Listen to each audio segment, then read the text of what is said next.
இந்த அதிகாரம் ஃபுல்லாக நீங்கள் வாசித்து பார்த்தீங்கன்னா, விசுவாசம் உள்ளவர்களுக்கு ஒரு நன்மை குறைபடாது. அதுதான் உண்மை. பரிபூர்ணமான விசுவாசம் இருந்தால் உங்களுக்கு ஒரு நன்மையும் குறைபடாது. இப்போ கூட நீங்கள் இந்த கடன் பிரச்சனை மாட்டிக்கின்னு கண்ணீர் விட்டு கதறி கொண்டு அப்படியே ஏன்டா வாழணும், நம்ம ஏன் இருக்கணும், பேசாமல் செத்துடலாமா, எதனா மருந்து குடிச்சிடலாமா, எதனா குளத்தில் ஊந்தலான்னு சொல்லி பலவிதமான எண்ணங்கள் குழப்பங்களோடு கண்ணீரோடு இருப்பில்லானா இந்த வேத பகுதியை வச்சு கண்ணீரோடு ஆண்டவர்கிட்ட ஜெபிங்க.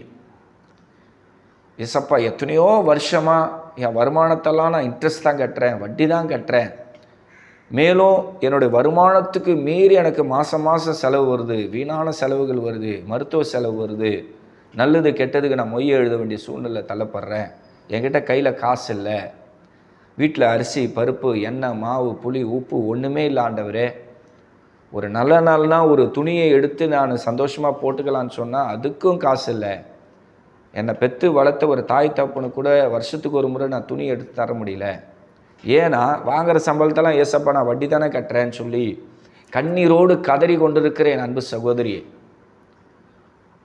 கர்த்தர் உன் கண்ணீரை துடைக்க இன்னைக்கு இறங்குவார்.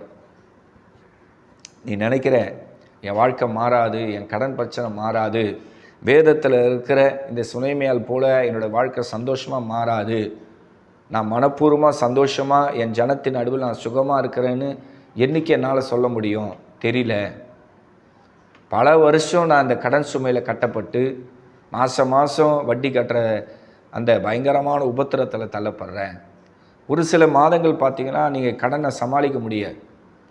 அந்த கடன் அடைக்கிறதுக்கு இன்னொரு இடத்துல கடன் வாங்கி, அந்த கடன் அடைக்க இன்னொரு இடத்துல கடன் வாங்கி, இப்போ கடத்துக்கு மேலே கடன் குட்டி போட்டு அப்படியே தலைக்கு மேலே வெள்ளம் போனது போல் அப்படியே கடனில் மூழ்கி போய் தத்தளித்து கொண்டு இருக்கிற ஒவ்வொருவரும் ஏசப்பா கரம் பிடிச்சு தூக்குவார்.